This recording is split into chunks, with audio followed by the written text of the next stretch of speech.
lorsque les personnes âgées sont privées de leur petit échantillon d'attachement hebdomadaire, ils se laissent glisser. On appelle ça le syndrome de glissement. Ils se laissent glisser vers la mort, ils se laissent mourir parce qu'ils n'ont pas leur petite ration d'attachement d'une visite par semaine qui pour eux est important parce que entre les deux visites, ils y pensent. Il, elle va revenir, il, elle m'a téléphoné. Eh bien, quand ils ont été privés de ça à cause de la pandémie, on voit qu'il y a eu une forte augmentation de morts. Boris Cyrulnik, neuropsychiatre, auteur de la référence sur la résilience, explique quelque chose qu'on appelle le syndrome de glissement.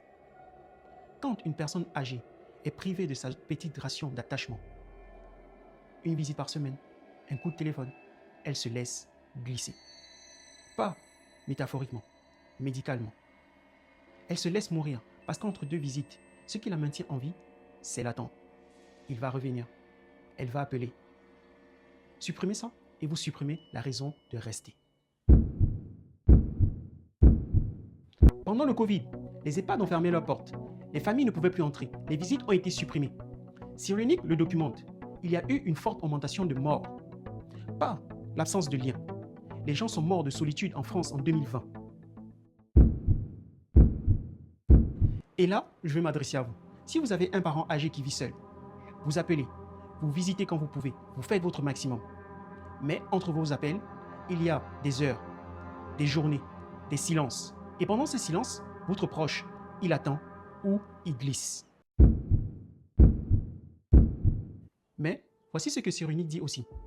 La ration d'attachement, elle n'a pas besoin d'être une personne. Elle a besoin d'être une présence, une voix, quelque chose de familier. C'est exactement pour ça que notre canne a une radio intégrée et un lecteur MP3.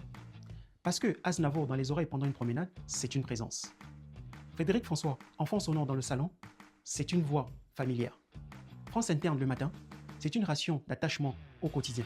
Ça ne remplace pas votre visite, ça comble le silence entre deux. Et selon Cyrulnik, c'est ce silence-là qui tue. Imaginez votre mère, demain matin, elle se lève, elle met France Interne, elle prend son manteau, elle sort avec sa canne, avec sa musique, avec une voix dans ses oreilles.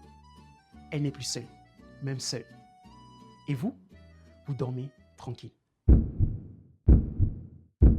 Dites-moi en commentaire, combien de fois par semaine vous envoyez un message à votre parent âgé?